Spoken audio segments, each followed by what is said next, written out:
কবিতাৰ শিৰোনাম জীৱন জেউতি। কবি যতীন্দ্ৰনাথ দুৱৰা।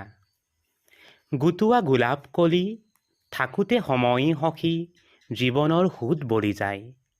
জিতি ফুলে হাঁহি আজি ফুলনি ফুলাই তোলে কালিলৈ পাহি মেলি নেহাঁহে দুনাই সময়ৰ সোঁত বলি যায়। পুৱাতে ৰথত উঠি আকাশত বেলি দিয়ে ঢালি দিয়ে সোণালী কিৰণ।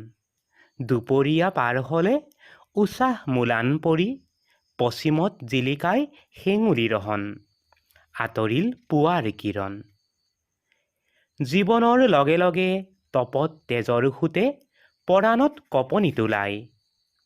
নতুন ৰহন ঢালি অন্তৰাকুল কৰি চিকিমিকি কিৰণত মন নচুৱাই ভাবোঁ যেন হঠাতে হেৰাই।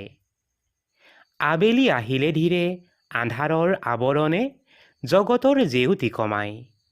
বিষাদ কালিমা নামি জীৱন বিনত হেৰা সন্ধিয়াত পূৰবীৰ ৰাগিনী বজাই অতীতৰ স্মৃতি সোঁৱৰাই। পুৱাৰ কিৰণ সানি গোলাপৰ মালা ধাৰি লোৱা তুমি ডিঙিত মেৰাই। ফাগুনৰ মলয়াত পৰাণ মিলাই দিয়া জীৱন ফাগুন সোণ নাথাকে সদায়। অৰুণ কিৰণ কণা কেনিবা লুকাই সময়ৰ সোঁত বলি যায়।